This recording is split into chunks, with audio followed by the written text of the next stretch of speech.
So welcome back to the bench. We have the Hammertone Sierra on the bench. Last time out we were on the 40 meter module. This time it's only 4:30 in the afternoon in Pacific time, so there's some 20 meter activity. And I'll put my hands a little too close to things, but we can try out the ABX.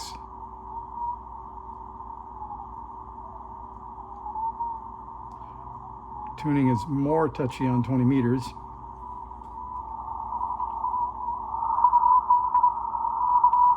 We'll try some RIT maybe. That sounds like the audio peak.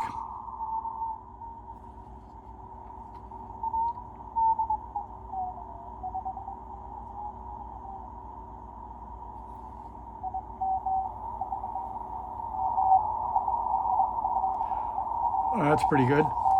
Anyway, let's see what kind of power we get out on 20 meters. So we'll go to that dummy load and we will key it. We've got the scope set up for 5 volts per division. We're on the center conductor of the output there. And not bad. I've got, by the way, some coffee and some pears off the tree, but you can't have any. All right, then 5, 10, 15, 20, 25, 26, 27, 28 volts. Not a powerhouse yet, but maybe we can touch it up. So there is a, right here, there's a bandpass filter between the transmit mixer and the output stage. So this is it's got 2 tuned circuits so that you can broaden it out slightly. I think there's a procedure for doing it. For right now, we're going to tweak it to see what we get out, just sort of max, and we'll come back to that later. So that would be C32 and let's see, C36. And we can see those on the band module labeled TX. And they are here and here. So we're going to try to do that left-handed and see if we can peak it a bit. Oh, we can a lot. Okay. So I think that's about there. And I'm not too far away from where that station was. I think that was somewhere in the sort of the middle bottom of the 20 meter CW band. So it's okay for now. Here's the other one. That looks like max. And now the other problem we have is that I'm using the paddle, but I only get to use the DAW paddle because I don't have a keyer yet. And so I think we'll, I guess we should go calculate our power here. What do you think? So let's put that in the middle, that top peak, and we'll move down just a bit. And then we'll count up because I can't remember, 5, 10, 15, 20, 25, 30, 35. So we're at about 37. So we're still about the same as we were on the 40 meter band. Let me come up with that for you. So we'll get our iPhone calculator. And let's see, I'll get that going. All right, we're sideways in scientific mode. So we're going to take, I think this may be the one I just finished. So 37 squared divided by 400 is in fact 3.4 watts. So that's plenty on 20 meters. And then where I wanted to go next was to show you what's in this radio, because it's not obvious because of the fun we had back in the NorCal days, I guess. Wayne had a sense of humor. And so when you go looking online, and if you haven't gone to groups.io and joined the Wilderness Sierra group, you should, because there's a lot of good information there. But the funny piece is, so if you look at the back of the radio says, right there, it says NB gain. So that would lead you to believe you have a noise blanker. And then if you follow the wire, it in fact goes around to this board. And it's upside down right now, so you can't really see it. But the thing you wouldn't expect is when you go to the groups.io and you start looking for Sierra information, nowhere does it say noise blanker because Wayne decided to call it the buzz knot.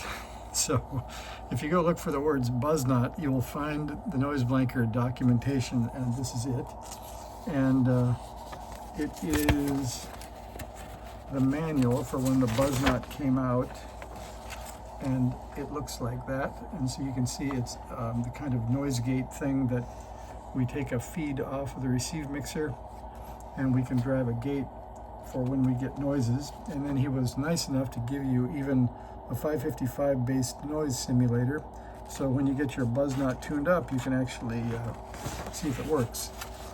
So we're going to turn that one over. That'll be, I think, the project after this one. So the next thing to look at in this radio, whoops, sorry for the earthquake, is right down here. You can see in the back there are 2 buttons and a knob, and they go to this little module that's on the back panel right there. And if you look up the information on the KC1 keyer, you'll find this, and you can see it has the same 2 message play record, frequency readout and search button, and CW speed. So that's what we have on the back is keyer speed, the message play button, and the frequency readout button. So this is the keyer frequency counter called the KC1, and my printer is running out of toner, so this is a pretty ugly copy. I'll have to print that again, but I wanted to show you what we got and then show you the unique way it's hooked up in this radio. So you can see it has band inputs, and it has auxiliary out, and it has a hand key input, so you can do a whole bunch of cool stuff with it. It also has a way to drive the VFO, so they give you a buffer to get the frequency in. So then you can see that when you put this in the radio, or if you put it in the radio, you will have a whole bunch of different things to hook up. One of them being VFO ground and VFO, and that's probably going to be a little short coax. And then you have AF out and AF ground, and then you have the mute button and the key line. And then everything else, I think, you have dot dash paddles also. And then I think everything else is built in. So there are the 2 buttons, and here is the speed. So if we look at ours, there's something obviously missing to me when I look at it, is here's the paddle input. So that's got 3 wires and a hack together way to remove it. But then it only has 2 other wires, a red one and a brown one, and the brown one's disconnected. So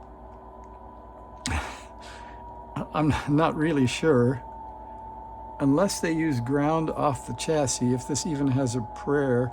Maybe I guess we do. We get ground off of the paddle input, so we have ground and power, and then I suppose this should be the key line. Otherwise, there aren't enough wires to make it work. And it's only set up to be a keyer. None of the frequency measuring stuff is connected. So we'll try the same to try to get this up and running. I'll remove it first and verify that this is the key line, and then we'll find a place to connect that on the radio. And then we'll get back together and see if we can turn it into a keyer. And then I think we can get Mr. Hammertone on the air, although we won't know what frequency we're on, so I'll do that separately with a different radio or a frequency counter to see what frequency the VFO is, or we might even just measure the transmit frequency. So with that, we'll call that the end of this one. I'll get to busy taking the KC1 off the back and figure out how to connect, I think, the key line up, and we'll get back together, hook it up, and see if it works. So thanks for watching.